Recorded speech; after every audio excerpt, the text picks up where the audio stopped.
Hello everyone, this is the Nadiwala Yantra. The Nadiwala Yantra is an advanced 18th century econautical sundial located at Jaipur, New Delhi, designed by Maharaja Swai Jai Singh to measure local solar time with precision to minute.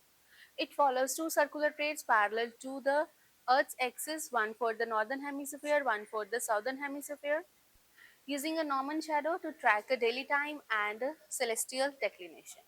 This is the northern segment of this yantra, and the axis of this yantra is parallel to the Norman of Brihat Samrat yantra on the east and the Lagu Samrat yantra on the west. This means that the axis of this yantra is pointing at the north celestial pole, and this big segment dial is mounted on the plane which is parallel to the equator. The purpose of this yantra is used to finding the hour angle of the sun, the declination time of the day, as well as the fact that whether the sun is in the northern or the southern half of the celestial hemisphere. How this yantra works?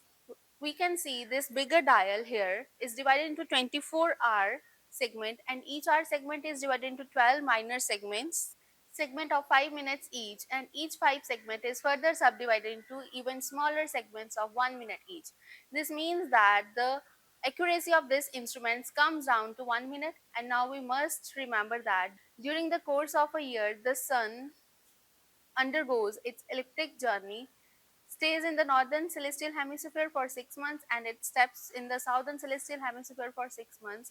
As we just crossed the autumn equinox, we notice that despite the presence of the sun in east and despite this bright sunny day, we are having that the equinox of this instrument is not casting any shadow corresponding to the local area time. Why is it so? It's precisely because the southern part of this instrument is in action. This yantra has a further subdivision which divides a days into 60 gatis. Now this is a Vedic time division. Each gati we can see here comprises of 24 minutes. If you do the mathematics right, a day consists of 1440 minutes. So if you divide it by 24 gatis, or which is one gati, if we divide it by 24, how many gatis we get? We get 60, which is precisely, so this is an additional time division which you can see in that yantra. And now if we act to check the local time, and we must always remember that all these yantras give the local time which entirely depend on the place in which we are taking the measurements. Another beautiful part of this instrument is that it can also be used to measure the declination. So we being right here at the equinox, look at the length of the shadow. We can see the shadow being cast all the till here, but as the sun progresses away from the celestial equator towards the Capricorn or towards the winter solstice, you will notice the length of the shadow keeps getting shorter. This length of the shadow will oscillate from here, which is the equinox time, to all the way gradually decreasing. Using this, we can also measure the declination of the sun, and our angle can be precisely measured using Gati division or the main segment division.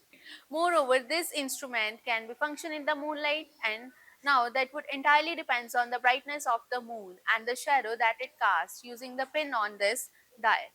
We can get the good reading in the upper half of this division, which is from 6 p.m. to 6 a.m. when the moon is bright. So when the moon is usually bright, we can also get the readings, and another extrapolation of this inference in the whatever planets which are very close to the moon, we can clearly see using the shadow whether the moon or planets in the northern half of the celestial hemisphere or on the southern half of the celestial hemisphere.